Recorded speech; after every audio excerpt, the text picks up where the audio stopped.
Tudo bem? Vamos lá. Só tem a gente no fumão hoje. Mais alguém ainda não falou? Mais nós. Então, pessoal, vamos fazer aquelas coisas que faltam. Na verdade, o que couber na aula de hoje. E vamos começar pelas definições de limite, beleza? Aí depois a gente demonstra os teoremas sobre continuidade que faltam. Tranquilo? Tá?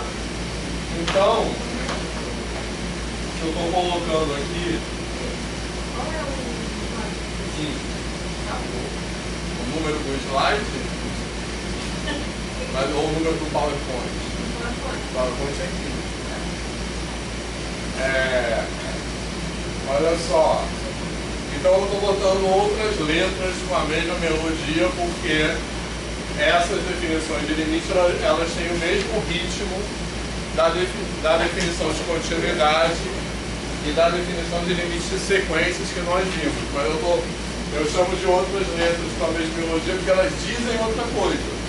Elas têm outro significado, mas elas têm a mesma estrutura. Beleza? Então vou colocar aqui a definição de limite. Não sei se está dando para enxergar. E eu quero comparar essa definição com a definição de continuidade. Beleza, pessoal? Então olha só. Vai aparecer um slide que faz essa comparação, mas eu vou botar aqui logo. Olha só.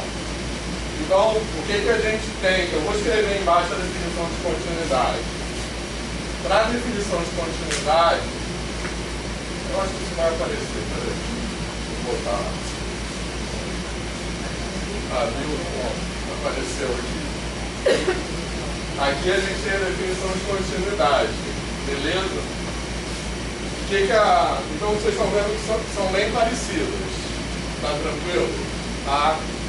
Então o que vai mudar? Eu acho que vai aparecer, pronto, os quadradinhos destacando as diferenças, tá? Então, na definição de continuidade que nós vimos ontem, o ponto no qual nós verificamos se a função é contínua ou não tem que ser um elemento pertencente ao domínio. Tá legal? Então eu tenho x0 pertencente a d. Tá? A gente falou bastante disso. Não faz sentido perguntar se uma função é contínua ou descontínua num ponto que não pertence ao domínio. Beleza? Aqui na definição de limite, esse d' aqui foi que a gente falou muito rápido disso quando a gente falou de topologia. Isso é um ponto de acumulação, mas eu vou relembrar o que isso quer dizer. Tá? A ideia de um ponto de acumulação é um ponto, vamos entender por que a definição de limite usa essa ideia. A ideia de ponto de acumulação é um ponto que ele pode não pertencer ao conjunto, no caso domínio, mas ele está colado ao conjunto, está mais do que colado, porque tem uma diferença entre pontos aderentes e ponto de acumulação. O ponto de acumulação é mais forte que aderente. Beleza, pessoal? Vou relembrar essas definições também, tá? Já. Mas enquanto isso, vamos prestar, se ligar nisso. E para calcular o limite, o ponto no qual eu calculo o limite não precisa pertencer ao domínio, mas ele tem que ser um ponto de acumulação do domínio. Beleza? Tranquilo? E um ponto de acumulação, ele pode acontecer de um elemento pertencer ao conjunto, mas não ser ponto de acumulação, e pode acontecer dele não pertencer e ser ponto de acumulação. Vou explicar essa definição um pouco, beleza, pessoal? Bom, então essa é uma diferença. Tranquilo? Tá? A outra diferença aparece aqui, ó. Na definição de continuidade, a gente tem que a distância entre x e x0, beleza? Tem que ser menor que delta. A gente coloca assim menor que delta, tranquilo? Tá? Na definição de limite eu estou escrevendo dessa maneira aqui, ó. Porque isso é simplesmente uma maneira resumida, uma maneira econômica de dizer o seguinte, que esse ponto X, a distância dele até x0 é menor do que delta, e essa parte aqui, isso aqui maior, esse módulo maior do que zero, o que isso implica na prática? Que esse módulo aqui é diferente de zero, que ele não pode ser menor. Se eu estou dizendo que ele é maior do que zero, ele só pode ser diferente de zero. E se ele é diferente de zero, o que isso quer dizer?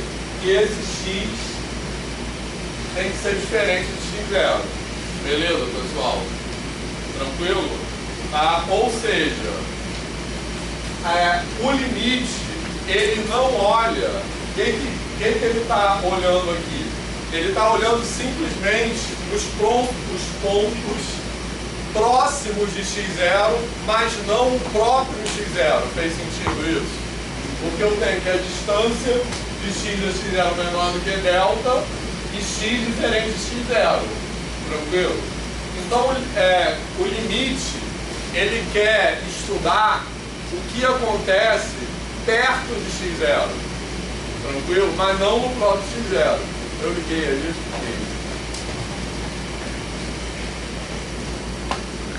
Sim. beleza? E aqui não, aqui eu tenho a distância menor do que x0. Então, continuidade, a questão é aquele negócio, ela leva pontos próximos e pontos próximos.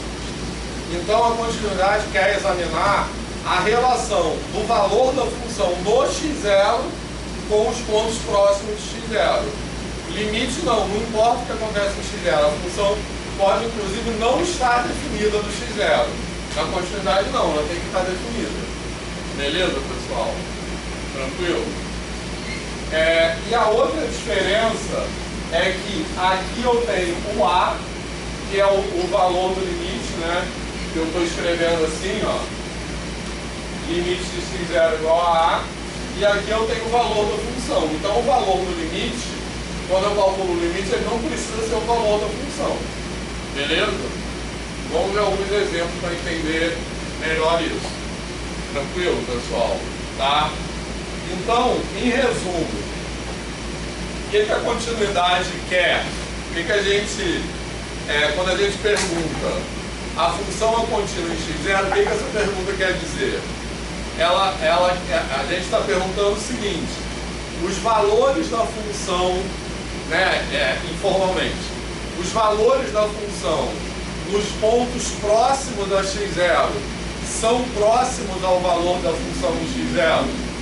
É isso que a gente pergunta quando a gente pergunta se a função é contínua. Ou, em outras palavras, a função está rasgando ali, tem uma ruptura. Então, continuidade é isso, beleza, pessoal? Tranquilo? Tá? E quando a gente calcula o limite, o que a gente está perguntando? Qual é a tendência da função, dos valores da função, quando x se aproxima de x0? E não importa para essa tendência o que acontece no próprio ponto x0. Beleza, pessoal? Tá tranquilo isso? Tá?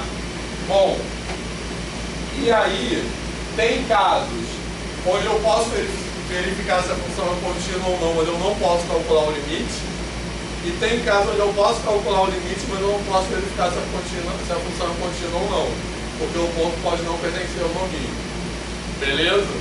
Por isso, que aquilo que a gente aprende em cálculo 1, que a função é contínua se e somente se o limite existe igual ao valor da função no ponto, isso só é verdade nos casos onde eu posso calcular o limite e posso calcular o valor da função. Então é um pouco simplificado também isso, né? É também uma frase que ela é colocada, ela não está assim, totalmente errada, mas ela é colocada daquela coisa que eu falei de uma intencionalidade simplificadora, tipo assim, uma maneira que expõe um pouco as perguntas, né? Beleza, pessoal? Tranquilo até aqui? Então, a gente vai ver alguns exemplos, mas antes disso, eu vou só relembrar a definição de ponto de acumulação. Tá legal? Que a gente passou muito rápido, tá? Então, eu tenho aqui um ponto pertencente a R e um conjunto contido em R, tá? Vê se está aparecendo aqui. Tá. Beleza? Então, esse x0 é aderente. Beleza? Eu vou comparar as definições de ponto aderente e ponto de acumulação. Beleza, pessoal? Tranquilo? Então, ele é aderente se para todo epsilon, para todo R, para todo R maior do que zero, a gente tem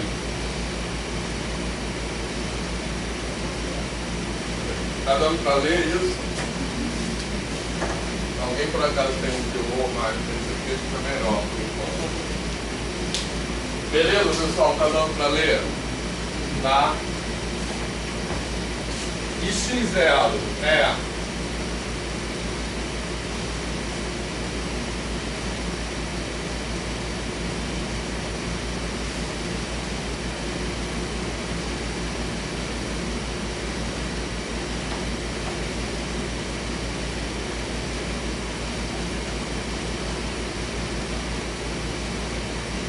beleza, pessoal? Tranquilo? Certo? Então, qual é a diferença? Um ponto é aderente quando qualquer bola centrada no ponto intercepta o conjunto. Tranquilo? Certo? Uma consequência direta disso é que qualquer ponto pertencente ao conjunto é aderente. Beleza? Porque essa interseção é diferente de vazio se o ponto pertence ao conjunto, porque o próprio x0 já está necessariamente nessa interseção, caso ele pertença ao conjunto. Tá? Mas a definição de ponto aderente está dizendo que essa interseção tem que acontecer num ponto além do x0. Então eu estou colocando a interseção do conjunto menos o ponto x0 diferente de vazio, beleza? Tá legal? Certo? Então, tem que ser um ponto do interior, pode ser outra... tem que ser um ponto diferente do próprio x0, entendeu?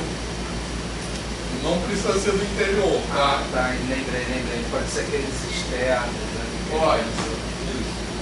Então, olha só, um exemplo disso é o seguinte. Esse aqui.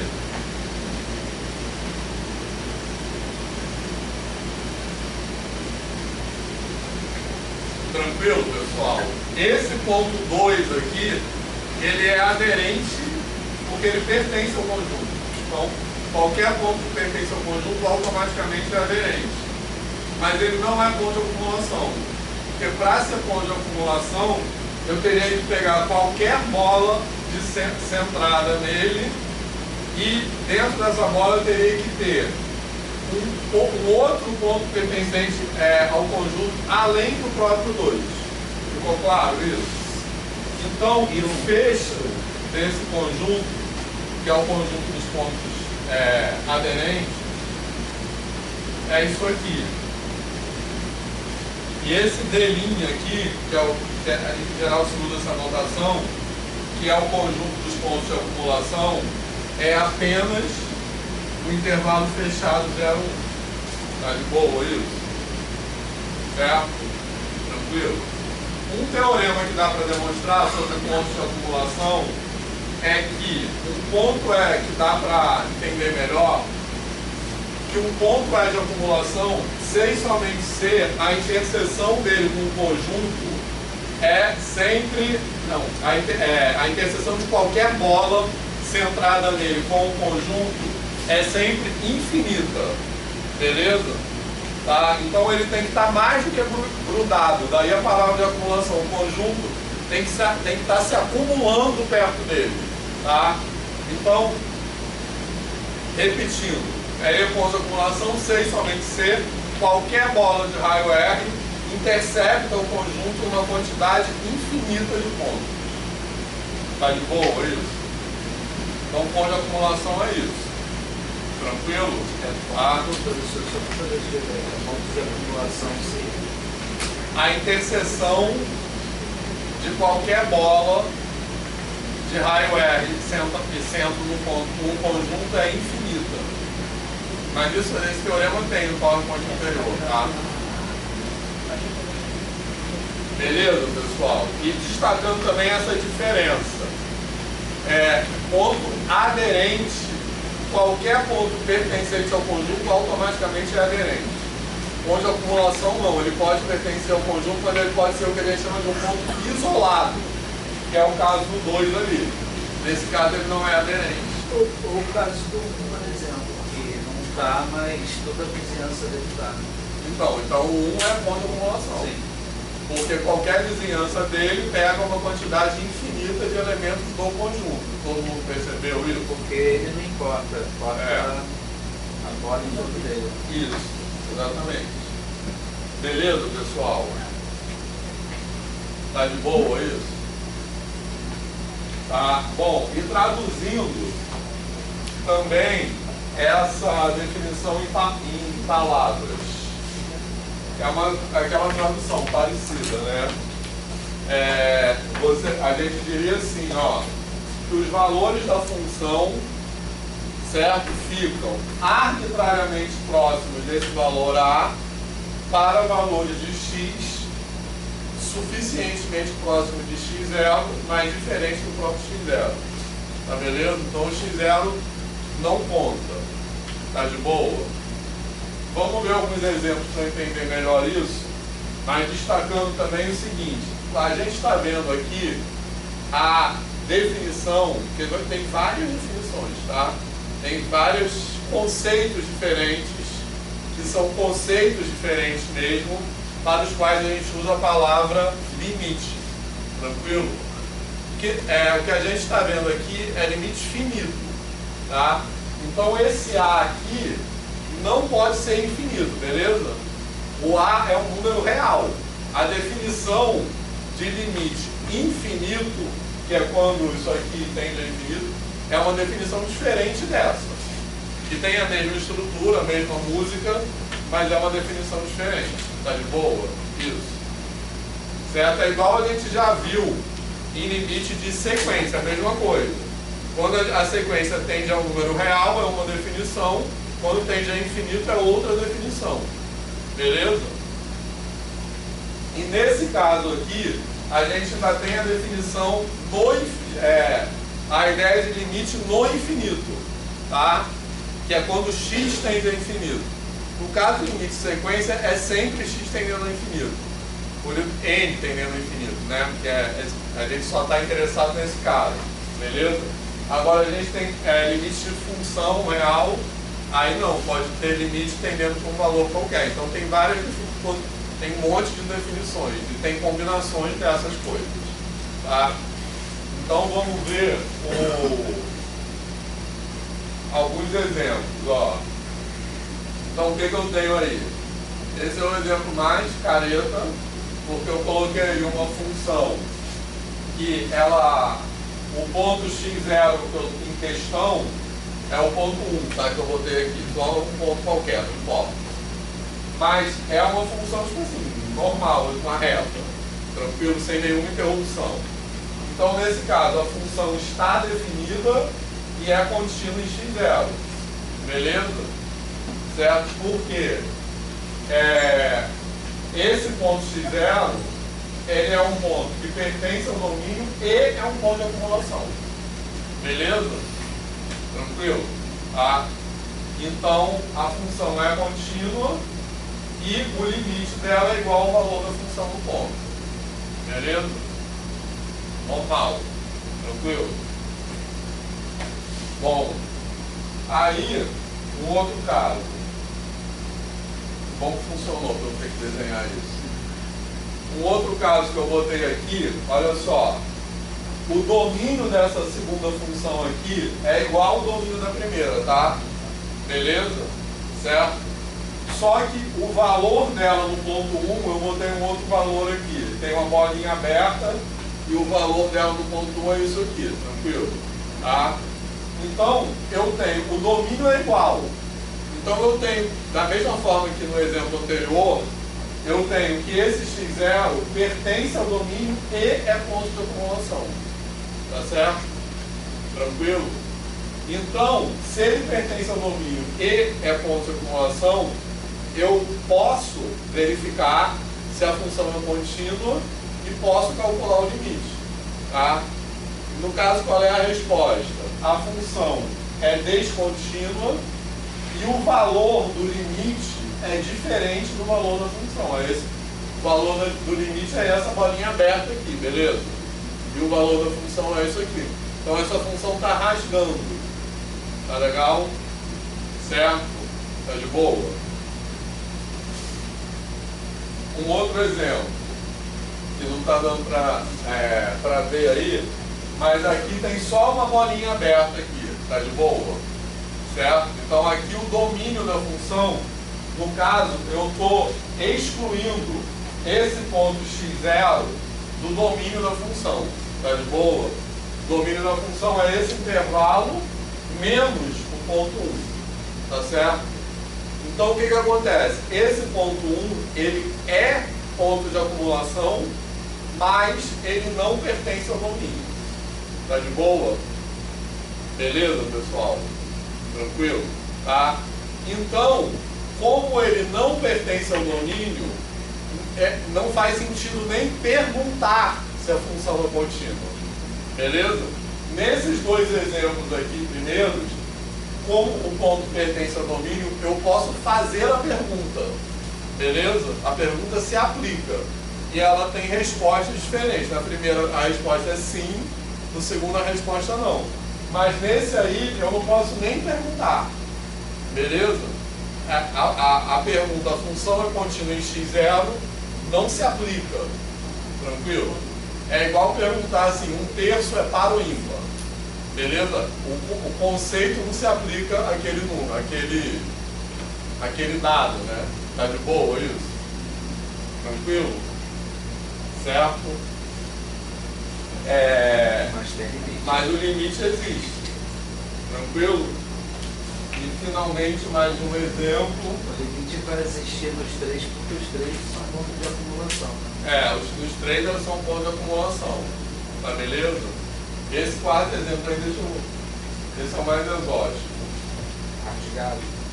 Olha só. Veja bem. Então, nesses três primeiros, o que acontece? O comportamento da função com respeito ao limite é o mesmo. Tranquilo? O limite da função é esse A aqui, que no desenho não sei que número é esse. 2. Esse A aqui nesse desenho é 2, tá? Então, nesses três exemplos, o comportamento da função quanto ao limite é o mesmo. O limite da função é 2. Mas o comportamento quanto à continuidade é diferente. No primeiro ela é contínua, no segundo ela é descontínua e no terceiro ela não é nada. Naquele ponto, né? x0. Sempre falando no ponto x0. Tá de boa, pessoal? Então, o limite é indiferente ao que acontece no ponto. Ele só olha para o que acontece na vizinhança do ponto, mas não no próprio ponto. Tá de boa isso? Tranquilo? Certo? Bom, e aí esse quarto, o que acontece com esse aí? Esse ponto aqui, repara, a função está definida nesse pedaço aqui, está definida nesse pedaço aqui, beleza? E está definida num ponto solto aqui no meio. Então o que vai acontecer? Esse ponto aqui, ele pertence ao domínio, mas não é ponto de acumulação. Ele é igual ao 2 ali, ele é um ponto isolado. Beleza? Certo? Então, justamente ao contrário desse aqui, eu posso perguntar sobre a continuidade, mas não posso perguntar sobre o limite. Não faz sentido perguntar qual é o limite da função quando x se aproxima de x0, porque x não se aproxima de x0 dentro do domínio da função, tá de boa? Certo? E, além disso, a função é contínua nesse ponto. Sempre que eu tenho um ponto isolado, a função é contínua, porque como ele é isolado, não tem rasgo. Entendeu? Só que, tipo assim, é irrelevante isso. A continuidade não serve para nada nesse caso. Mas a definição de continuidade se aplica, ela é contínua naquele ponto. Porque como ele é um ponto só solto, ele não tem nem como rasgar. Certo? Beleza? Então a função está definida, ela é contínua e não faz sentido perguntar o limite. Tá? Beleza? E aí, tá de boa? Todo mundo já sabia isso tudo? De cálculo 1? Sim? Sim. Mas não é nenhuma novidade, tá de boa isso? Certo? No semestre passado eu estava fazendo um projeto com a Márcia Cruzado e a gente estava discutindo sobre continuidade, porque a gente estava analisando uma prova unificada daqui e tinha uma questão de continuidade. E era muito curioso porque muitos alunos sabiam a técnica para calcular a continuidade de função. Mas como não havia alguma reflexão sobre esses paradigmas e tal, esses conceitos, muitos deles faziam a demonstração de continuidade de um jeito tão desarvorado que a gente identificava. Técnica ele tem, eles não estão pensando em explicar o técnico nesse sentido. Pois é, então é exatamente essa que é a minha crítica ao cálculo comum, é só técnica. Beleza? Certo, pessoal? Então, aí tem esse negócio aí que eu falei que se fala, a função contínua do ponto, botando nisso do cálculo 1, que é outro, é aquele da escrever sem tirar o lápis de papel, né? Que a gente falou sobre ele ontem. Então, esse aí, se e somente se o limite existe, é igual ao valor da função do ponto. Então, repare, isso não se aplica a esse exemplo aqui. Porque a função é contínua e o limite não existe. Fala. Eu queria só fazer um comparativo. Tem como mostrar isso? Até aquela função que é assim, né? Aí aqui é aberta, ela continua aqui. Tá. Essa não é contínua. Se esse ponto aqui é uma bolinha fechada, não. Qual? Esse aqui? É. Esse aqui é aberto. Não, tanto faz. A questão é se esse ponto está incluído no domínio ou não. Entendeu? Se a função é assim, ela é contínua. Porque esse ponto, eu estou dizendo nesse gráfico, eu estou supondo que esse ponto, a abscissa desse ponto aqui não está no domínio, entendeu? É porque se esse estivesse ali, ele teria vizinhança, sei lá, à direita, mas não à esquerda. Não, porque o ponto não pertence ao domínio. Entendeu? Não, digo no caso se tivesse bolinha preta. Então, se tivesse a bolinha preta, ela é descontínua. Porque ela está rasgando. Se a bolinha está aberta, ela não está rasgando. Porque o rasgo acontece fora do domínio. Entendi. Diferente daquele outro caso. Qual? Daquele caso que é em pedaço, é em ponto. Não, é a mesma coisa, né? Se eu estiver assim, ela também é descontínua. É o mesmo caso daquele. Não, digo do slide anterior. Então, mas o slide anterior é o mesmo caso desse. Só que eu botei o ponto aqui em cima. O slide anterior é assim. É a mesma ideia. Beleza? Ela é descontínua. Agora, assim, ela é contínua. Porque eu estou considerando que esse ponto não está no domínio. Fala. A questão que a gente analisou era bem parecida com o gráfico que você tinha desenhado antes. A bolinha fechada, mas o braço continuava em cima. Entendi. Só que a função era contínua. Só que os alunos, para definir essa continuidade, assumiam que haviam muitos alunos que fizeram isso daí. A função é contínua se existe um limite. É só botar o valor da função e pronto. Pois é, exatamente. Então é exatamente isso que eu estou falando. Isso é uma coisa simplificadora, beleza? Que porque sob uma perspectiva de matemática problematizada, a gente defende que o que importa são as perguntas. Então isso é simplificador porque justamente isso apaga, oculta as perguntas. Isso não abre margem para a pessoa fazer perguntas. Simplesmente eu fazer coisas. Beleza? Para responder sem perguntar. Beleza? Esse aqui. Então, esse ponto aqui, ó, o domínio da função, tá vendo aqui o que é? Sim. O domínio da função é esse intervalo aqui, esse intervalo aqui, união esse ponto. Então, esse ponto pertence ao domínio, beleza?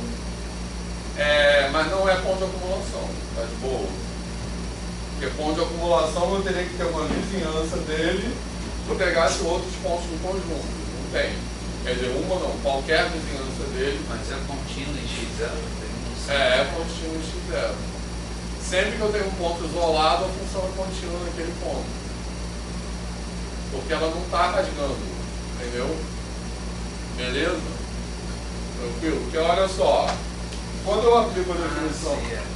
Ponto de acumulação para limite. Eu não posso perguntar o limite, porque ele não é ponto de acumulação. Para perguntar o limite, ele tem que ser ponto de acumulação. Beleza? Tá? Quando eu quero perguntar o limite, eu quero verificar a tendência do que tem. Era essa que eu perguntei em relação àquela outra, essa 4 aí. É o quê? Essa daqui em relação àquela que eu citei. Então, essa é contínua. Tá? Porque olha só, quando eu pergunto o limite, eu quero perguntar o que acontece, qual é a tendência, né, da função na vizinhança do ponto menos o próprio ponto. Beleza? Tranquilo? Caso o ponto pertença ao domínio. Beleza? Tá? Menos o próprio ponto, se ele não pertence ao domínio, ele já está excluído. Mas se ele pertence ao domínio, eu quero verificar qual é a tendência da função na vizinhança do ponto menos o próprio ponto. Beleza? Tranquilo? Tá? Então, se eu olho para esse exemplo aqui e considero a vizinhança do ponto menos o próprio ponto, o que sobra? Nada. É vazio, porque a vizinhança do ponto, se eu pegar uma bola de raio epsilon pequena aqui, a vizinhança do ponto é só o próprio ponto. Se eu excluo o ponto, não sobra nada. Então, por isso que não faz sentido calcular o limite. Beleza? Agora, ela é contínua por quê? Porque quando eu quero verificar se a função é contínua, eu quero comparar o que acontece no ponto com o que acontece perto dele. Como não tem nada perto dele, ela é contínua. Porque não tem comparação, assim, entendeu? Só que essa continuidade, ela se aplica, mas ela não serve para nada. Tá beleza? Certo? Serve para pegar o mito. Certo?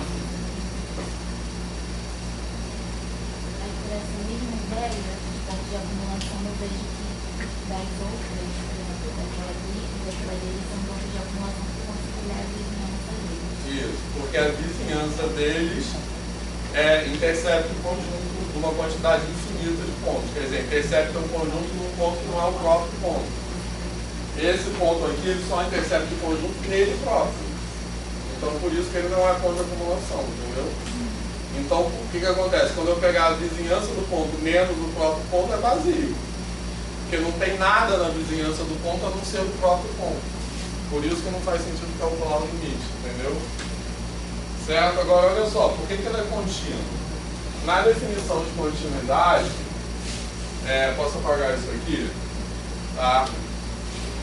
Na definição de continuidade, eu tenho que verificar isso aqui, ó.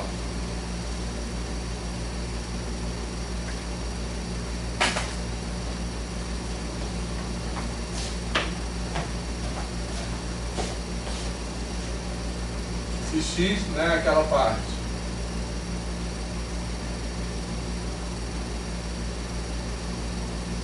Beleza?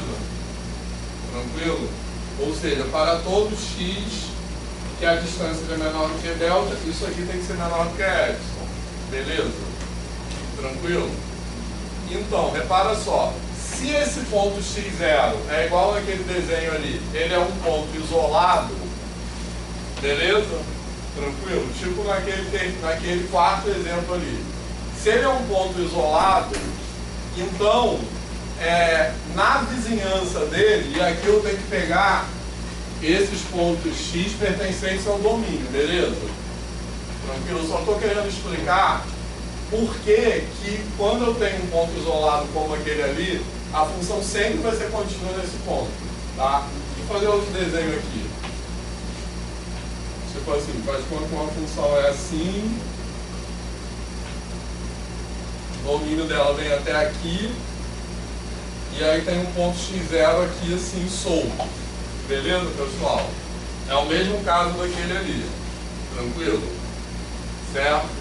Então, o que eu vou pegar? Eu vou pegar o x0 e vou pegar uma bola de raio delta aqui, interseção com o domínio, beleza? Porque eu quero pegar os pontos que estão a uma distância menor do que delta e que pertencem ao domínio. Tranquilo? Certo? No caso desse raio delta, o único ponto que pertence ao domínio que está dentro desse raio delta é o próprio x0. Estão percebendo? Aqui não tem nenhum outro ponto. Beleza? Mas aí o raio teria que ser zero, não? Não, o domínio é isso aqui, ó. Certo? Então, no caso desse raio delta, quem são os pontos que pertencem ao domínio e que estão dentro desse raio delta? Tem mais algum? Não, então só o x0. Aqui não tem nenhum outro ponto pertencente ao domínio aqui, beleza? Certo? Todo mundo viu isso? O único ponto que está a uma distância menor do que delta e que pertence ao domínio é o próprio x0. Beleza? Então, nesse caso, quanto vai dar isso aqui? Vai dar 0.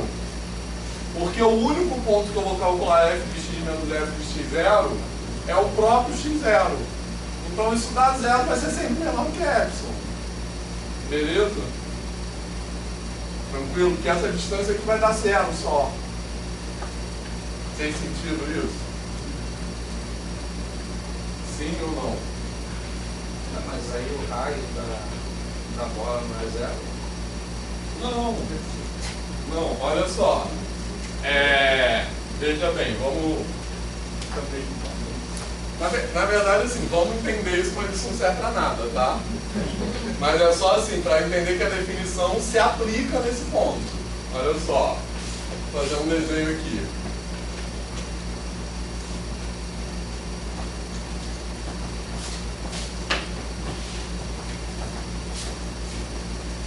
De novo, de uma função aqui, assim, mais bonitinha. Aqui eu tenho um ponto x0. E aqui eu tenho f de x0, beleza?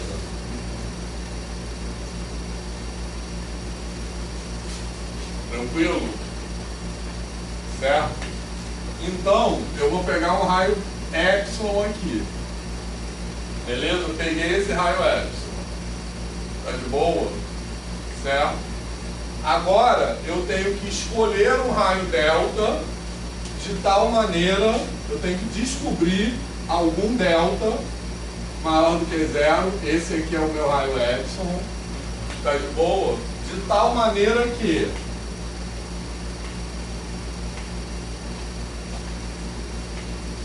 se eu pegar um ponto dentro da bola de raio delta e pertencente ao domínio, isso tem que implicar f de x menos f de x0 menor do que epsilon. Esse raio delta eu vou escolher. Então, quem pode ser o raio delta aí? Por exemplo, não é para falar, mas geometricamente, né? Não tem valores. É só escolher um raio delta que não pegue essa parte aqui, porque o domínio vem aqui e tem esse ponto isolado. Então, eu escolho um raio delta aqui. Beleza? Então, se eu pegar... Então, eu vou pegar os pontos pertencentes à bola de raio delta e que pertencem ao domínio. Quem é o ponto que satisfaz isso? só o x0. Então vai dar menor que f, não vai, porque vai dar 0. Vai caber ali na bola de ar. Aí vai caber na bola de ar, porque a imagem da bola de raio delta, lembra que a gente falou ontem? A imagem da bola de raio delta tem que ser levada dentro da bola de raio epsilon. Mas a imagem da bola de raio delta é só o ponto f de x0. Beleza? É só essa imagem. Tranquilo?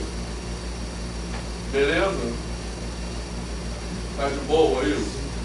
Então, se eu tiver uma função definida em M, ela é contínua. Tá beleza? Só que, porque a definição de continuidade ela precisa ser escrita de uma forma que ela inclui esse caso. Só que ele não tem utilidade, assim, para estudar a continuidade, beleza? Mas ela formalmente, ela é contínua. Tá de boa? Natália? Sim, todo mundo entendeu isso? Tá? Olha só. Aí agora voltando. Tá, isso aí é o que eu já falei, tá? Tudo isso aí eu já falei aqui, que é a continuidade, que é limite. Então agora, esse teorema é verdade se eu incluo essa hipótese aqui, tá?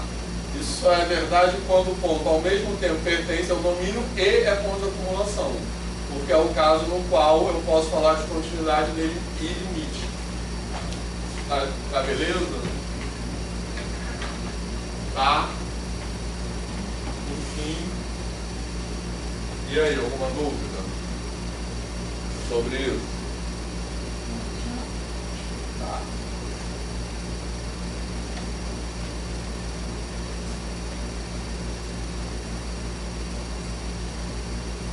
Certo? Que é assim. Eu só posso falar de continuidade quando o ponto pertence ao domínio. Eu só posso falar de limite quando o ponto é ponto de acumulação. Então, para eu poder falar isso aqui, eu tenho que ser capaz de falar das duas coisas. Tá? Então, o ponto tem que pertencer ao domínio e esse é ponto de acumulação. Então, isso não contempla esse exemplo aqui. Que o ponto pertence ao domínio, mas não ao ponto de acumulação. Então, a função é contínua, mas o limite não existe. Beleza? Tranquilo?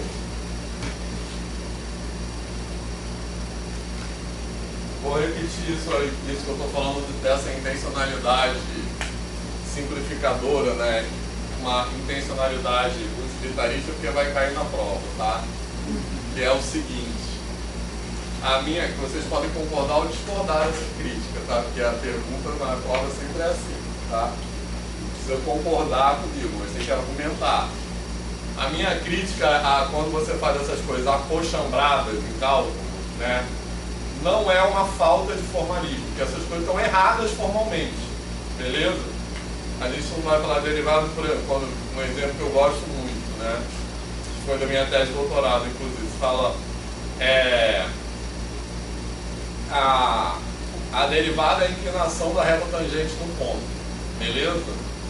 Essa frase está, ela é colocada como uma definição de derivada. Se ela é colocada como uma definição de derivada, ela é formalmente errada. Por quê? Porque a reta tangente depende da derivada. Então eu não posso definir derivada a partir da reta tangente. Na verdade, ela é autorreferente, essa frase. Mas a minha crítica não é falta de formalismo, porque eu acho que o cálculo 1 não tem que ser formal. A minha crítica é não abrir margem para pergunta. Ela simplifica, abafa o caso, né? Assim, e fala, faz assim que vai dar certo. Né? E da perspectiva da matemática programatizada, o mais importante não é resolver as coisas, é fazer as perguntas. Fala. Inclusive o termo tangente também, ele não é totalmente adequado, né? Mas aproxima a curva na vizinhança. O termo tangente. Tangente também é. Quem fizer análise 2, a gente vai falar sobre isso. O termo tangente, ele também é inadequado porque o sentido de tangente sobre o qual a gente fala em cálculo não é oposto a secante. Porque o que importa não é quantas vezes a reta intercepta a curva. O que importa é o que acontece na vizinhança do ponto. Fala. Eu ia dizer, complementando e fazendo reforço ao serviço, é que não precisa do rigor, né, que a gente tem, por exemplo, em análise. Sim. Mas ele precisa ser honesto e fazer sentido. Exatamente, é isso. Beleza? Honesto porque ele não pode se utilizar de coisas que não valem. Exatamente. Eu acho que ele não tem que ser, e sobretudo ele tem que não fechar a questão, né? Ele tem que abrir margem para a pessoa se questionar, eu acho. Beleza? Mas o questionamento seria essa busca. Sim. Mas se o negócio não faz sentido, a pessoa nem se pergunta. Porque se o negócio não faz sentido, a pessoa não tem nem interesse, né, naquilo. Só uma coisa, o Arnaldo falou sobre até o termo tangente é questionável nesse sentido. Quando a gente está falando de geometria euclidiana, a aproximação de uma curva por uma outra curva tangente, a definição que a gente tem é justamente o comportamento delas nas proximidades. Elas têm que ter, porque como a gente está falando de outra geometria euclidiana, não basta o ponto ser coincidente. Muitas vezes nem é, porque a questão dessa geometria é paralelismo. Então, se as funções não têm um comportamento muito próximo de uma certa região, a gente não pode falar sobre paralelismo ou antiparalelismo. Então, legal. Quando a gente vai transpor essas ideias para outros ramos dentro da própria matemática, a gente vê que há problemas quando a gente só simplifica sem racionamento do conceito. Então, isso aí é um outro problema também, né? Porque a gente sempre pensa em formação de professores, mas isso é ruim até para o bacharelado, né? Porque isso justamente não abre espaço para perguntas que levam a outras áreas mais avançadas, digamos, da matemática. Ele fecha a questão ali, beleza? Aí, se ele está sendo preparado para se envolver em pesquisa, né, ele deveria ter base no conceito. Senão... uma coisa que eu acho absurda que acontece aqui é que o cálculo 1 é junto com a engenharia. No de 1, eu acho isso complicado. Tá mudando, mas ainda é bem ruim a mudança. Tá mudando, mas continua unificado com a engenharia, né? Não, esse ano já foi 100% separado. Não sabia. Esse ano já foi 100% separado e eu acho que ele deve ser bom. Mas foi separado por iniciativa da Poli. Foi por causa Não. do IEM. Não, é porque o cálculo é do IEM, né? Só que todas as vezes, sempre foi dito isso, que o cálculo 1 pode, era a disposição do professor seguir o unificado ou não, e todos os professores seguiram. E aí esse semestre, eu acho que depois de uma conversa, eles, esse ano no caso, separaram. Já teve também no 24.2, também teve um não unificado. Mas foi a turma de veteranos, né? Aí foi não unificado. Então lá pelo CIDA eu posso, um exemplo assim, solicitar um não unificado de manhã. Pode. Agora tem. A partir desse ano. Esse ano teve, mas ano que vem também vai. A turma do IEM, no caso. Eu acho o povo ser o mesmo cálculo para todos os cursos. Então o cálculo 1 ser igual para biologia, para administração, para não sei o quê. Mas aqui para biologia é diferente. Mas não é? Mas já tem um bom tempo que é. Ele é igual para. Mas ele é igual para engenharia, para matemática, física e química. E para geociência, né? Para que é geologia, meteorologia. Faria mais sentido, pelo menos eu vi assim acho que na contabilidade. Não sei, mas não faria mais sentido ser como na contabilidade, é o direcionado ao profissional dele. Então, mas na contabilidade é diferente. Na biologia, na contabilidade, farmácia, que são os estudos CCS e do CCJE, né, que é a contabilidade, aí é diferente. Mas o CT, CCNN é igual. Professor, sobre essa questão do, como o senhor disse, né, sobre eles não, esse mito do cálculo 1, né, que a função só é contínua se puder escrever ela sem tirar o papel do lápis do papel. Você não acha que a maioria das vezes é maldade do professor mesmo de não querer, não maldade, mas de não querer explicar, ou não dá para explicar? Não, eu acho que tem professores que não estão nem aí. É mais fácil falar desse jeito, né? Que é mais fácil falar desse jeito. E eu acho que tem professores que nunca pensaram nisso. Os que seguem livro básico de Bíblia, né? Nossa. Decoraram o livro e estão escrevendo no quadro. Então, mas eu acho que tem gente que faz isso, porque é mais fácil, que é aquilo que eu falei ontem, né?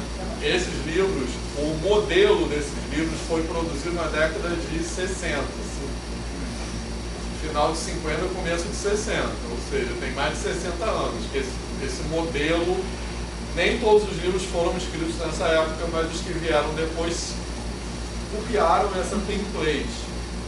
Então acho que tem uma inércia, né? As pessoas chegam, acho que aquilo é. Então eu acho que algumas pessoas fazem isso porque elas dão aula na graduação obrigadas, que as pessoas não queriam dar aula na graduação, aí elas, como elas são obrigadas a dar aula na graduação, elas fazem um negócio que dá o menos trabalho possível, e tem outras pessoas que nunca pensaram sobre isso. E aí o cálculo vira como aquele filme, né, que você citou ontem, né? Calcular. Exatamente. Esse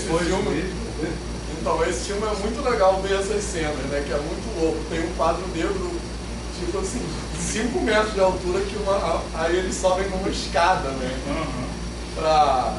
Quem já viu esse filme aí? Qual filme? Muito filme assim. Esse é o Estrelas Além do Tempo. Tem eles com umas contas assim loucas. Fala. Calma aí, eu quero explicar. Vou voltar depois do meu voto. Primeiro uma colega do PEMAC, na linha de história, estava falando justamente sobre essa produção de livros de ensino superior no Brasil. E até a década de 50 havia muita produção própria dos professores das universidades, né, produzindo seu próprio material, porque não havia uma organização de fato. Só que nos anos 40 foi criado o... Como é que é o nome? Ele ainda vai ter um nome de agora, o negócio de livros didáticos. Como é que é o nome? Programa Nacional de Livros Didáticos. PNLD. Que acho que tinha outro nome, né, na época. Tinha outro nome. Só que ele foi criado para o ensino básico e meio que os professores do ensino superior, olhando aqui, falaram assim, por que não tem um para o ensino superior? E aí, 2 professores, o José Leite Lopes e o Sergei Chiomo, eu esqueci o nome dele, mas o importante é que são aqueles 2. Eles participaram do programa da Unesco, que financiava a produção de livro didático via o Departamento de Defesa estadunidense para a produção de livros de ciência. E aí eles pegaram aquilo, de fato eles produziram vários livros de física, né, para traduzir um livro de física para o português, incluindo o livro do Halliday, que estava nessa brincadeira. E depois eles influenciaram outros matemáticos, e foi assim que começou a nossa tradição recente dos livros de cálculo, os livros do como é o nome dele? Não, Vitoriza é brasileiro, é de São Paulo. O Stuart é um livro traduzido dessa época. O Leito do Vermelho, né? É um livro traduzido dessa época. Leito é um dos mais antigos. A primeira edição dele. Que começou com esses 2, com o José Leite Lopes e o foi sua pesquisa da, não sei se você conhece, a Renata Cardoso, ela foi orientadora do Guto. Então, a orientadora do Guto, a pesquisa dela era sobre esse livro. Defendeu há muito tempo atrás. Legal, todo mundo legal. A minha graduação era estudo, o Leito e aquele coleção chave. Eu ia falar sobre o quadro. Eu acho que eu já falei isso com você. Sobre o quê? Negócio do quadro. Eu acho que eu já falei isso com você. A minha professora de cálculo na UERJ era uma parede assim, que era um quadro de fora a fora, mais ou menos desse tamanho aqui, talvez um pouco maior. E ela, no primeiro dia de aula, chegou pra gente e falou que ia fazer uma revisão do ensino médio. Né? Ela montou um quadro de cronograma e falou assim, a primeira parte do curso eu vou fazer uma revisão do ensino médio. Era 7 horas da manhã de uma segunda-feira, por volta das 10 horas ela tinha escrito 7 quadros de texto e acabou a revisão na primeira aula. E a gente ficou assim, tipo, teve uma galera que estava tentando copiar, nem todo mundo conseguiu copiar tudo, mas a gente meio que conseguiu resolver. Você era calor, né? Oi? Você era calor. Eu era calor. Primeiro dia de aula, né? Aí a gente... É um trote, né? a gente ficou desesperado porque falou assim, não, se ela resumiu a matéria do ensino médio em uma aula, o que vai ser o resto do curso? E a gente ficou desesperado, obviamente a gente ficou desesperado, saiu todo mundo correndo para a biblioteca, para estudar, para pegar o leito, né? E a gente estudou que nem uns loucos daquele semestre. Só que nas aulas seguintes ela foi super tranquila. Na primeira aula que ela deu essa porrada na gente, né? Nas aulas seguintes ela ficou muito boa. O problema é que, assim, quando a gente conseguiu visualizar, né? Que, cara, tinha muita coisa de cálculo, tinha muita coisa que a gente não aprendeu que precisava, sabe? Ficou muito difícil, foi um momento de crescimento, assim, doeu pra caramba, porque a gente, cara, que pode interagir com isso. Mas o importante do que eu quero falar sobre o quadro é que, assim, o quadro assustou a gente no início. Esse monte de coisas, né, esse monte de teoria, esse monte de ideias, a gente tomou no susto, a gente teve que compreender. Mas uma das coisas que a Cláudia falava, Cláudia concordou, uma das coisas que ela falava muito pra gente era justamente sobre as perguntas. Ela falava assim, eu estou apresentando aqui a ementa, mas o aprendizado não vai se concretizar enquanto vocês não tiverem dúvidas. E aí, pelo menos isso, né? A aula era muito densa, era muito cheia de conteúdo, mas ela era assim, muito aberta. Então, vou até pegar esse exemplo, não vou repetir o nome da pessoa porque está gravando, mas eu conheço muito essa pessoa, ela foi minha veterana aqui, ela entrou 1 ou 2 anos antes de mim na graduação, e ela é uma fofa, né? Ela é um amor de pessoa, e esse negócio da revisão, eu posso afirmar que com certeza ela fez isso com a melhor das intenções. Com certeza ela fez isso achando que era certo. Só que é isso, né? Assim, então essa revisão é relatar um monte de coisa, né? Assim. Então, Ou falar que é isso que vocês têm que saber para usar na graduação. Exatamente. Então aquilo que já não fazia sentido continua não fazendo sentido. A emenda de pré-cálculo, você, pelo que eu conversei também, aliás, o Felipe passou na prova. Estou sabendo. Né? Você começou o seu estou muito feliz. E aí a gente estava falando sobre a emenda ser bem aberta em relação às turmas que você vai receber. Isso, eu vou dar pré-cálculo aqui, eu já dei período passado. Ano passado. O ponto 1. Não, a gente está em que? 25.2, eu dei 25.1. E é verdade, não mudou ainda. Eu vou dar de novo agora. E assim, eu quero até escrever sobre essa roupagem de cálculo, mas tem 2 características básicas.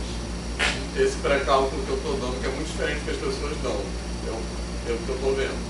Que é assim, não tem ementa e não tem reprovação.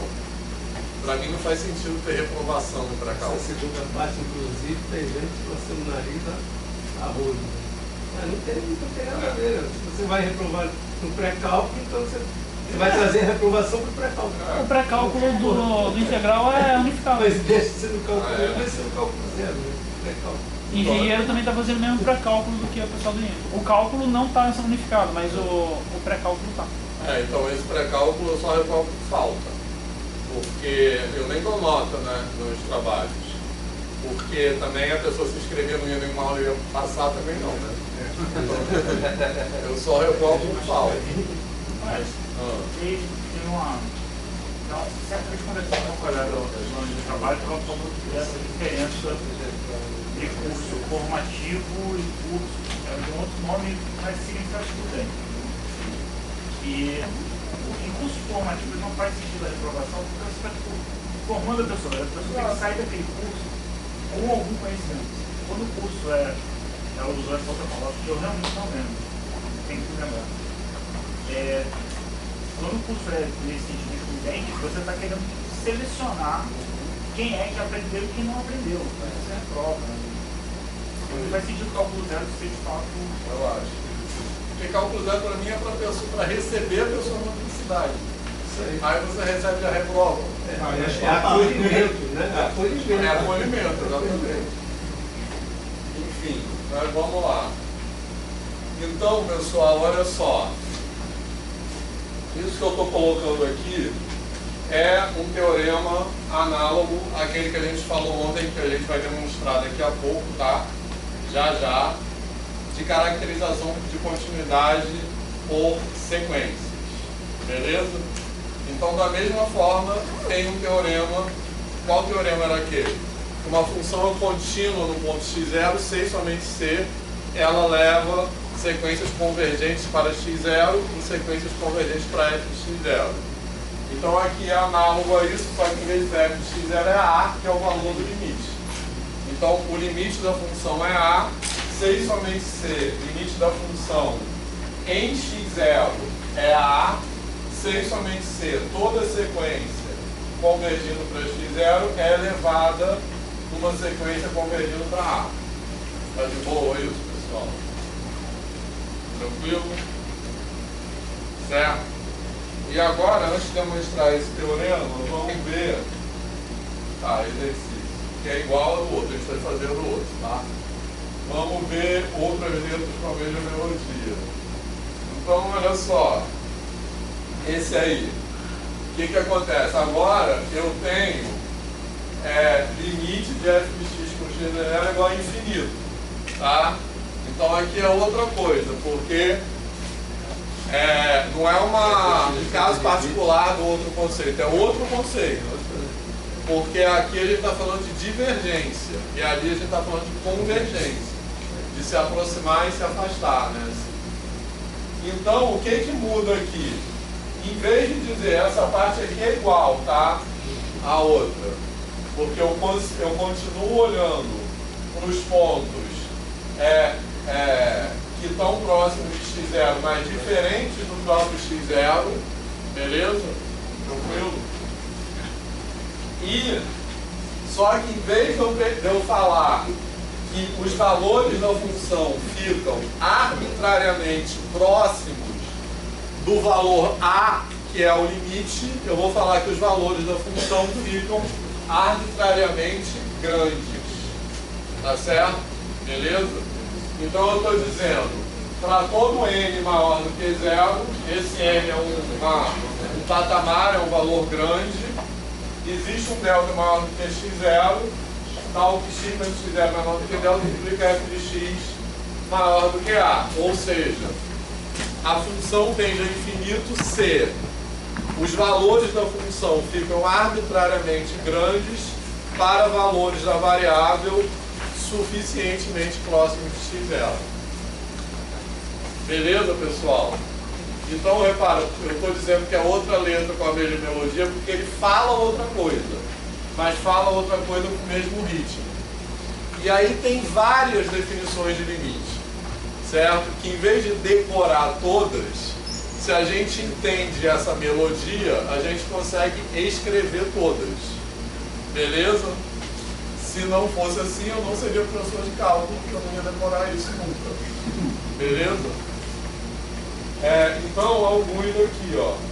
Bom, e aí também tem o teorema de caracterização por sequências, só que então, aqui em vez de tender a e tender infinito, cada limite desse tem um teorema de caracterização por sequências correspondentes. Então, vamos ver esse aqui, ó. Então, aqui eu tenho alguns exemplos. Limite com x infinito é igual a A, beleza? Que o anterior, que apareceu no slide anterior, é limite infinito. Esse aqui é limite no infinito.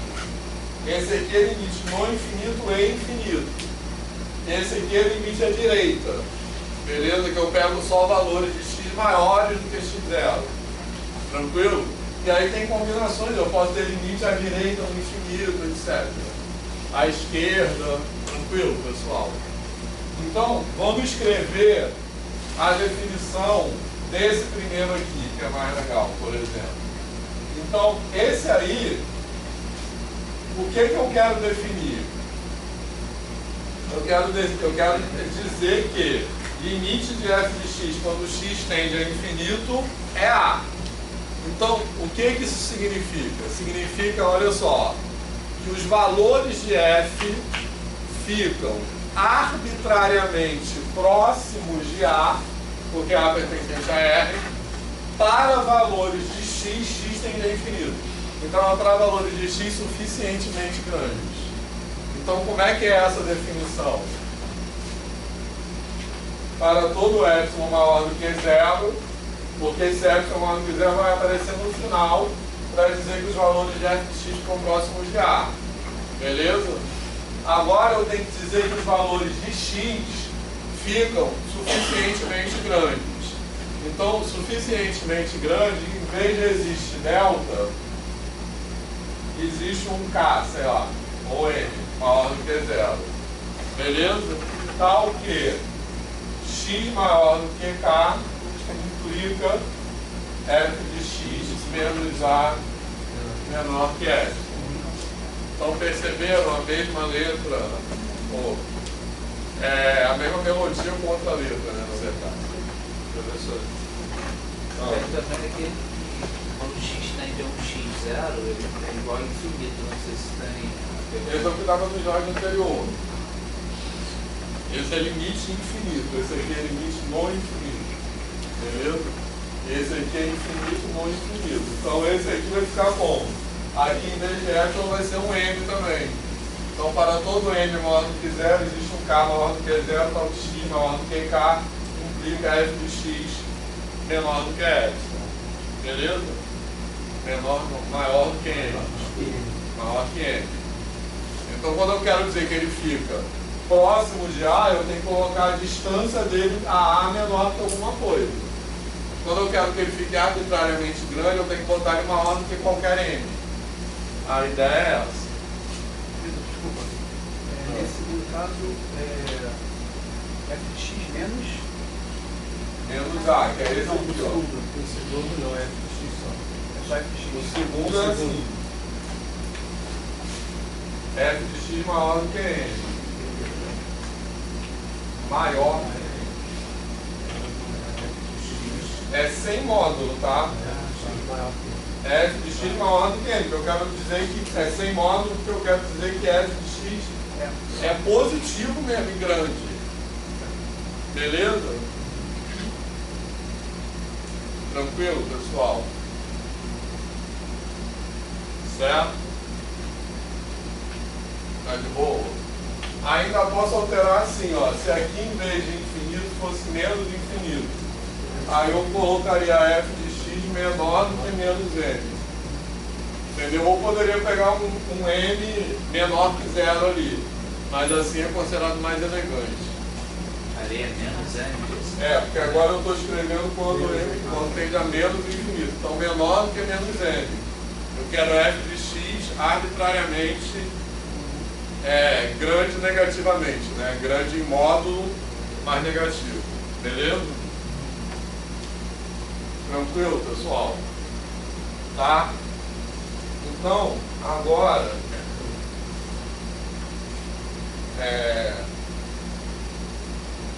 antes do intervalo ainda, alguma pergunta sobre isso? Vamos demonstrar aquele teorema de caracterização de sequência que ficou faltando de ontem, beleza? Posso apagar isso aí? O positivo é assim, maior do que n. O negativo é menor do que menos n, entendeu? Posso apagar?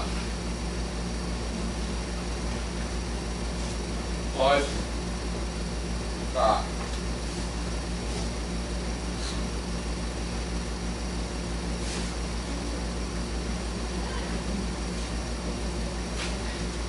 Alguém tirou foto?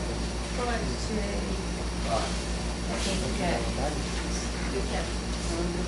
Vou mandar no grupo da classe. Ah, pode mandar. Então, deixa eu voltar aqui.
Então vamos fazer a demonstração desse teorema que é super legal, tá?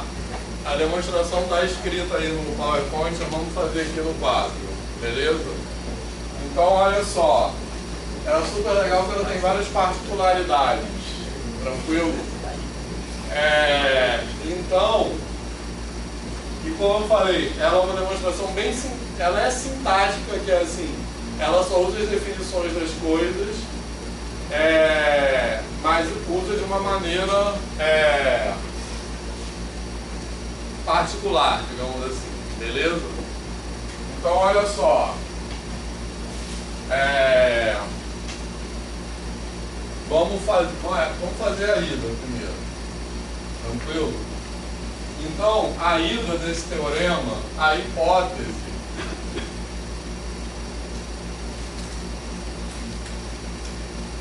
é que f é contínua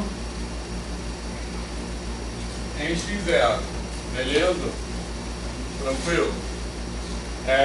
E eu quero mostrar que toda sequência repara só, o que assim, pode complicar nesse teorema? É que a tese é uma implicação, beleza? Certo? Então eu estou dizendo que a função é contínua sem somente ser, isso aqui implica nisso. A sequência do domínio converge para as imagens convergem para isso. Exatamente. Então, qual é a tese? A tese é mostrar que vale essa implicação. Tá? Então, para mostrar que vale essa implicação, o que eu tenho que fazer? Eu tenho que pegar uma sequência no domínio convergindo para x0 e mostrar que a sua imagem converge para f de x0. Beleza? Então eu vou pegar. Está dando para enxergar?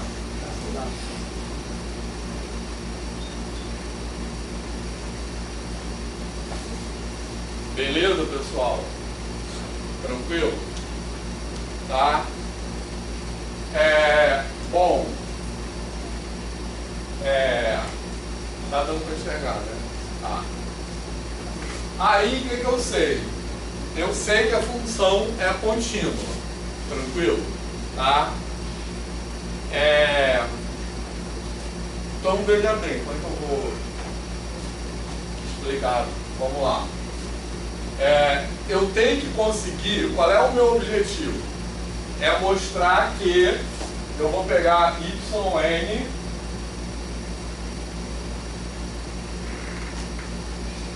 igual a f de xn, beleza? Eu quero mostrar que esse yn converge para f de x0. Então, onde é que eu quero chegar? Eu quero chegar f de xn menos f de x0 é menor do que epsilon. Tá de boa?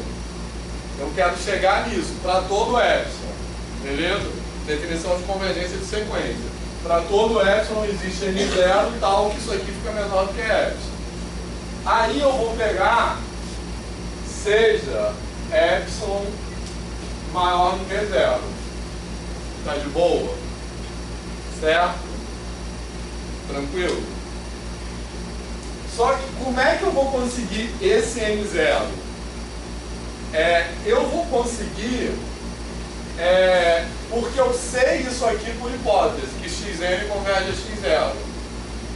E eu sei também que a função é contínua. Tranquilo? Tá? Então, como a função é contínua, para esse epsilon aqui, eu consigo um delta, tá? O que vale aquela implicação, tá de boa? Tudo certo? Posso apagar aqui? Tá.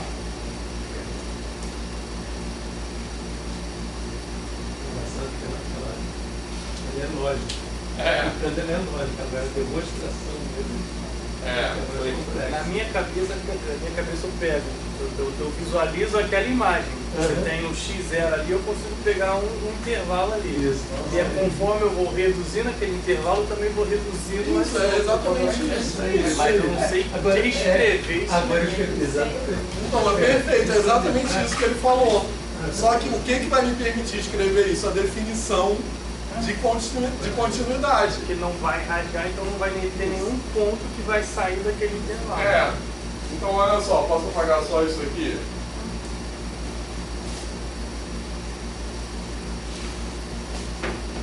Então olha só,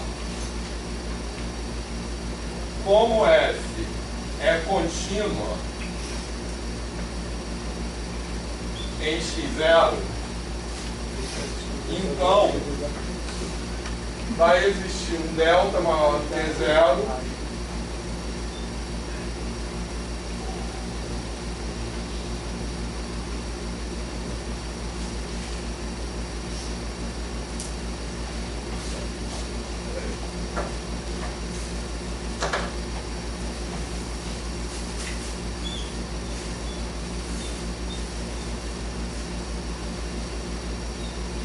Beleza, pessoal? Isso aqui está dando para enxergar, né? Tranquilo? Tá? Isso aqui eu apliquei a definição de continuidade. Porque, repara só, isso aqui que está escrito aqui é muito parecido com aquilo que eu queria chegar. Eu só tenho que meter a sequência aqui dentro. Aqui não é xn não, eu não dou spoiler. Aqui é x, é a definição de continuidade. Beleza? Então, eu só tenho que meter a sequência aqui dentro. Como é que eu vou meter a sequência aqui dentro? Eu sei que a sequência é convergente para x0. Beleza? Então, para todo epsilon, existe um n0 tal que o módulo de xn menos x0 fica menor do que epsilon. Só que eu vou escolher esse n0, para todo epsilon existe um n0. Só que eu vou tomar esse n0 não para o epsilon, para o delta. Certo? Por quê? Olha só. Como xn tende a x0, então existe um n0 pertencente a n tal que n maior ou igual que n0 implica xn menos x0 menor do que delta. Por que eu peguei para esse delta? Porque é assim que eu consigo meter a sequência dentro daquela implicação ali. Porque se eu tenho isso aqui, xn menos x0 menor do que delta, beleza? Tranquilo? Isso, de acordo com o que está escrito em cima, isso vai implicar em que? F de xn menos f de x0 menor do que epsilon. Beleza? Olha só. Eu tenho n maior ou igual que n0 implica nisso. E isso aqui implica nisso. Beleza? Juntando essas duas implicações, eu vou ter n maior ou igual que n0 implica f de xn menor do que epsilon. Show? Que era o que o Giovanni estava falando, essencialmente, não era? Eu Não é só entendi. escrever assim, não, é fazer o desenho que pode ser. Não, eu sei, mas é isso que você falou, é isso, pô. Que você tem um ali perto do outro, aí aqui também vai ficar perto, porque ele não rasga. Então a definição de quantidade expressa isso. E aí, pessoal? Não tem problema ali embaixo do CXN, que está escrito de azul na última linha, e na parte que está escrito de preto, duas linhas acima, ser só X, não? Não, então, por Nas quê? aplicações? Porque isso que está escrito nessa linha aqui, o que acontece? Isso aqui vale para todo X que esteja nesse raio delta. O que eu estou dizendo aqui é que o XN está nesse raio delta. Então, como isso aqui vale para todo X no raio delta e o XN está nesse raio delta, então vale para o XN. Essa definição aqui de baixo, aquele pedaço substituir ali, é a consequência de substituir. Esse pedaço aqui é um caso particular dele, desse, entendeu? Porque olha só, o que eu tenho no desenho? Eu tenho aqui, ó, o x0 está aqui, não vou nem, precisa nem desenhar o F, tá? E aqui eu tenho delta, beleza? Maria. Beleza? Aqui eu tenho delta, tranquilo?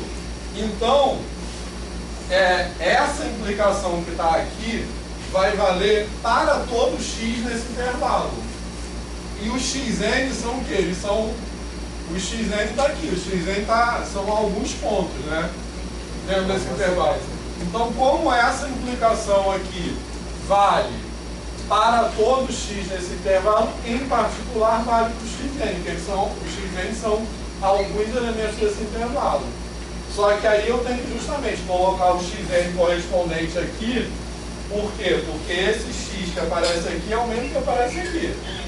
Porque o que está dizendo aqui é, se x menos x0 é menor do que delta, então a imagem desse x menos a imagem desse x0 é menor do que epsilon. Então ali eu tenho que... Maria por causa dos x, eles são uma sequência completa. Exatamente. Aí existe um índice N0, então qualquer uma igual. Exatamente. Então repara, na verdade... O azul ali embaixo é a definição de sequência, né? Na verdade, eu tenho na prática duas hipóteses. Beleza? Por quê? Porque a tese é uma implicação. Então, na prática, a tese tem uma hipótese e uma tese. Então, essa hipótese da tese também tem uma hipótese. Então, eu posso usar duas coisas. Que a função é contínua e que a sequência tende a x0. Beleza, pessoal? Certo? Então, eu tenho essas duas coisas para usar. O que eu sei? Eu sei que a função é contínua e eu sei que a sequência tende a x0, porque eu peguei a sequência assim. Então, basicamente, o que eu fiz foi encaixar uma definição na outra. Beleza, pessoal? Certo? Tranquilo? Agora, qual é a sacação que tem que ter? Que é como você vai encaixar isso. Eu peguei primeiro o epsilon e depois eu peguei o n0 para esse delta, entendeu? Tipo assim, isso... é tipo a sacada que tem que ter, beleza? Tranquilo, pessoal? Então, não é legal essa demonstração? A volta é mais legal. Eu acho. Beleza? Maria, tá de boa? Tranquilo?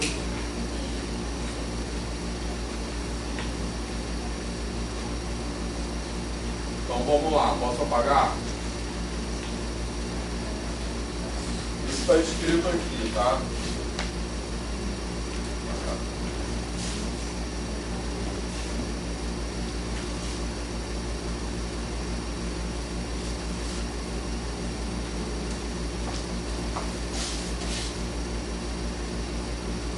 Bom, vocês querem tirar foto disso aí?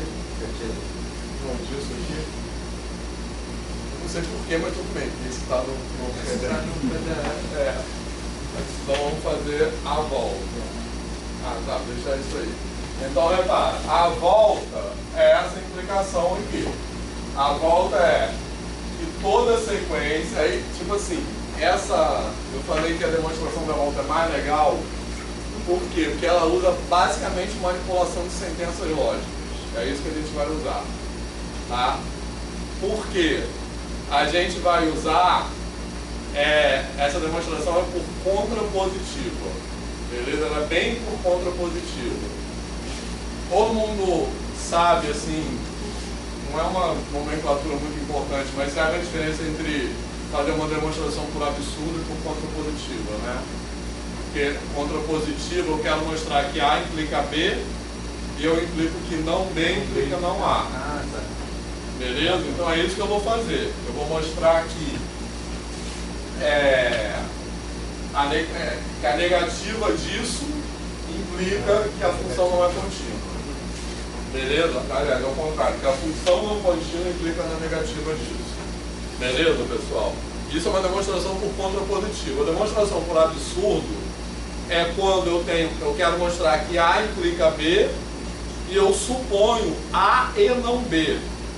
E chego num outro absurdo. Beleza? Ou seja, eu suponho que vale a A e não vale B. E aí isso leva, tipo, 0 igual a 1, um absurdo qualquer. Então, isso é a conclusão, isso não pode acontecer. É equivalente ao se A e B. Isso, exatamente. Você não está lembrando. Então contrapositivo é isso. Eu vou mostrar que não B implica não A. Tá legal? Certo? Então eu vou começar supondo por absurdo que a função não é contínua. Tá legal? Certo? Então, suponhamos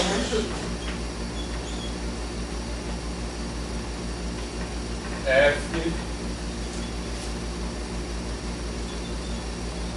descontínua em x0. Então, a gente vai ter que negar a definição de continuidade, beleza? Como é que a gente nega a definição de continuidade? Vamos pensando passo a passo, né, por partes. A definição de continuidade diz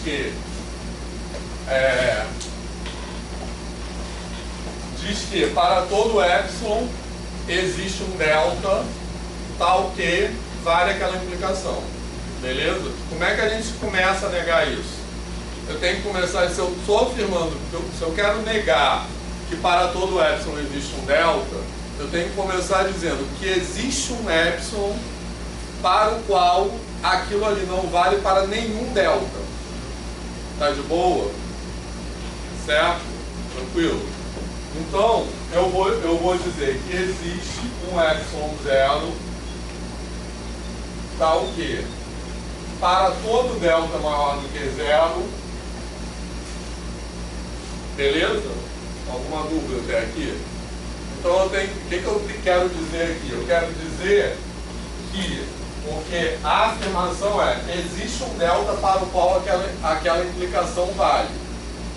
Eu quero dizer que a implicação não vale para nenhum delta.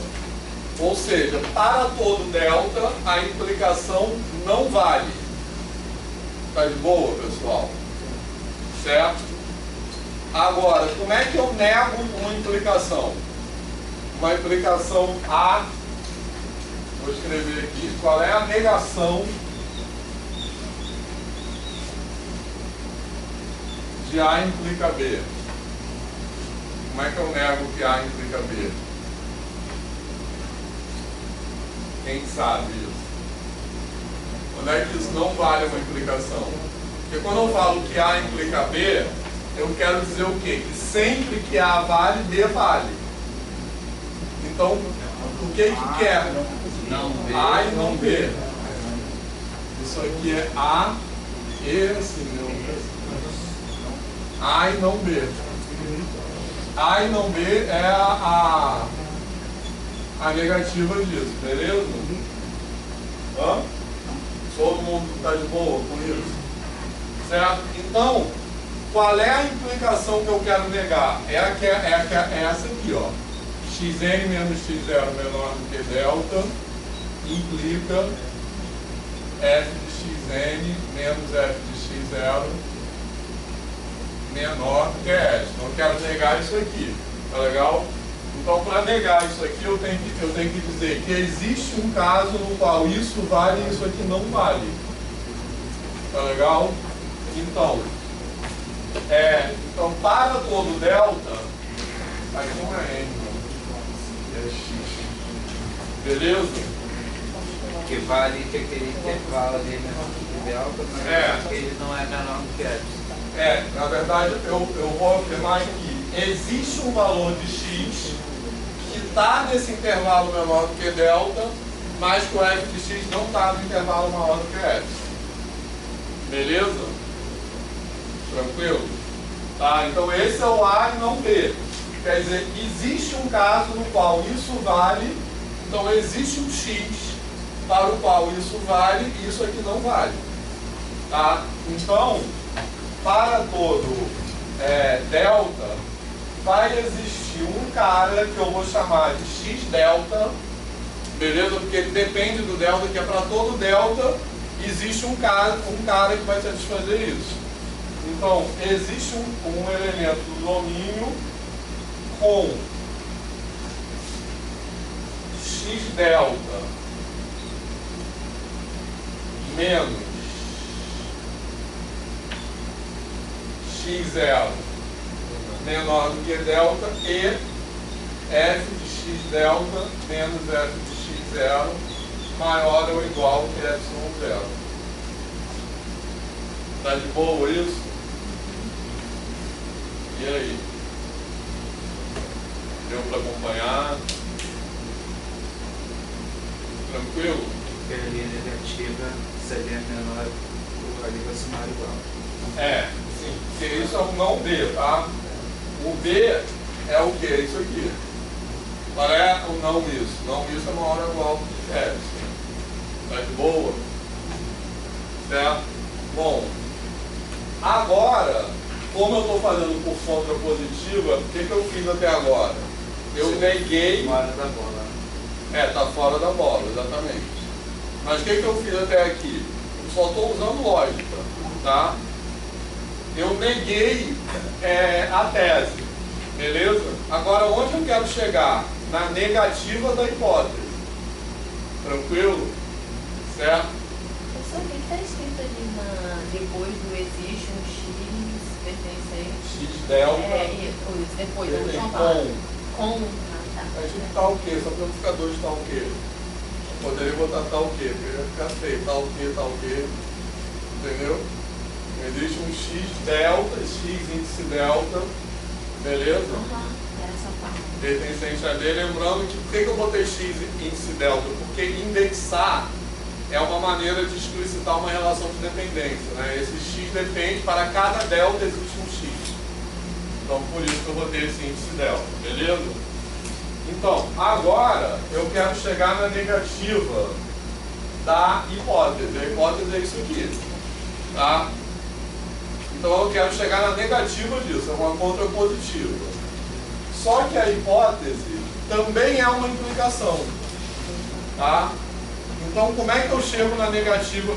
Eu tenho que negar a hipótese. Então, de novo, onde eu tenho que chegar é A e não B.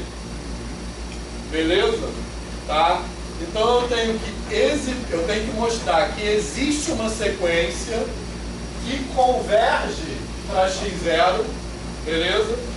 Mas f de xn não converge para f de x0, que é o A e não B disso aqui, beleza, pessoal?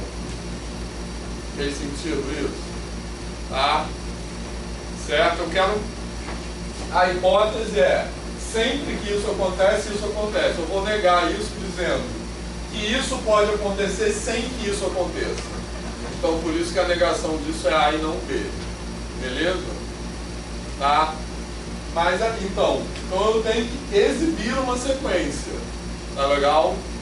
Certo? E aí essa sequência já está exibida. Ela já está aqui, eu só tenho que evidenciá-la.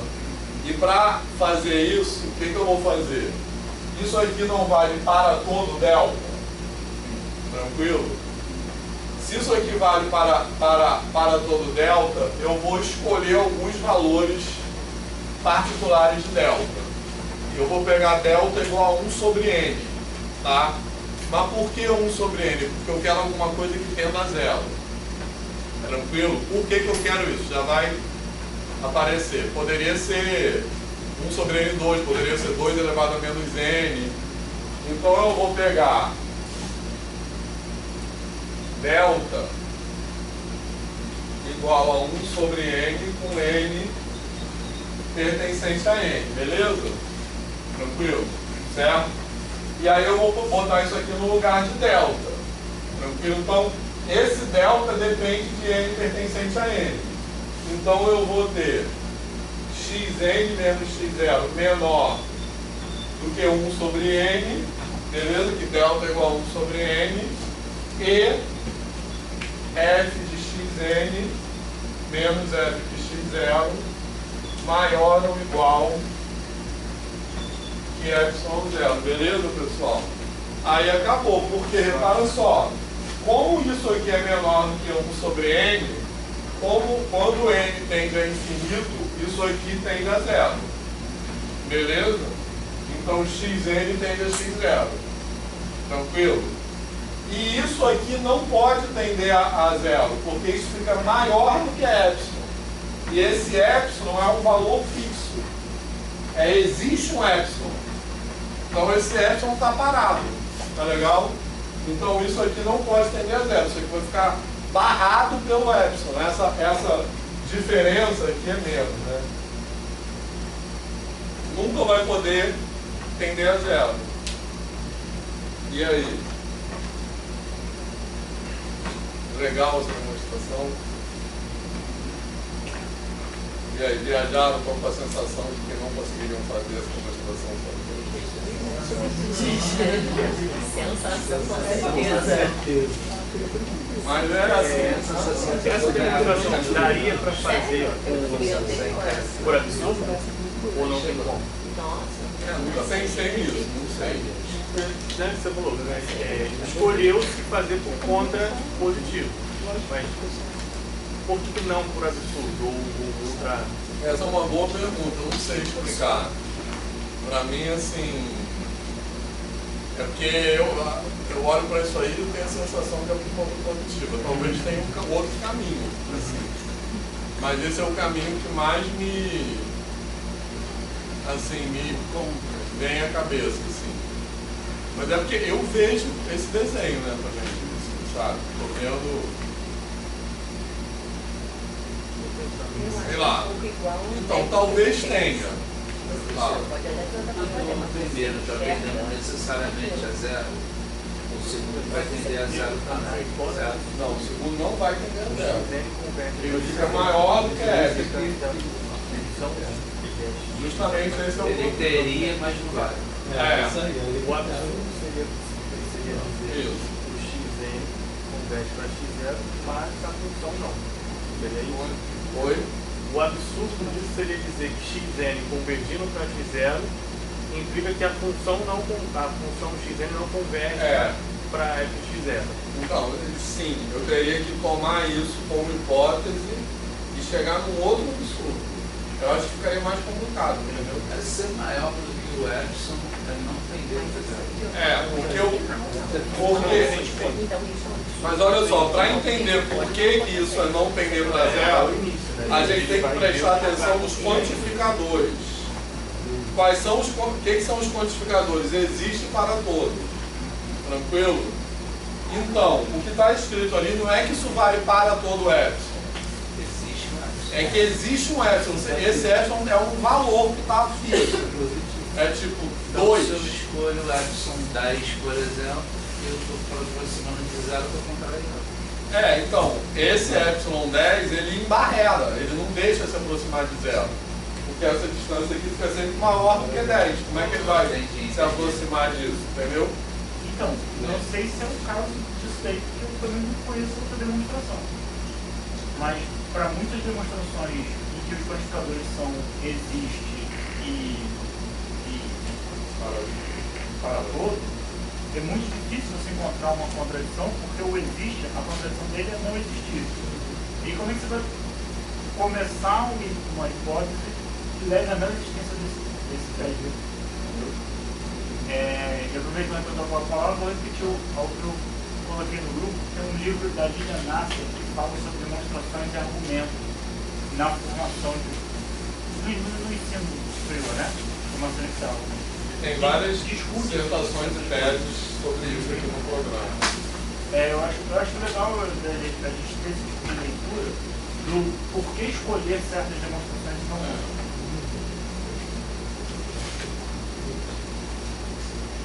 Só uma coisa, eu não sei se é o caso, se pode usar contradição aí ou não. Mas é assim, eu acho que esse é o caminho mais fácil, mas eu acho que é importante dizer também, eu já estive nesse lugar, tá? De olhar para esse negócio e falar, não, eu conseguiria fazer isso. Então simplesmente eu acho que você vai desenvolvendo uma intuição para as coisas porque você tem mais contato com as coisas. Professor, eu tenho uma dúvida. Na demonstração anterior, né, da ida, a gente usou como hipótese que a esfera contínua e aí a outra hipótese foi só a parte antes da igualdade, só a sequência convergida. Porque na anterior não foi por absurdo, não foi por contradição. Sim. Aí, nessa daí, a gente usou como hipótese a igualdade inteira de baixo.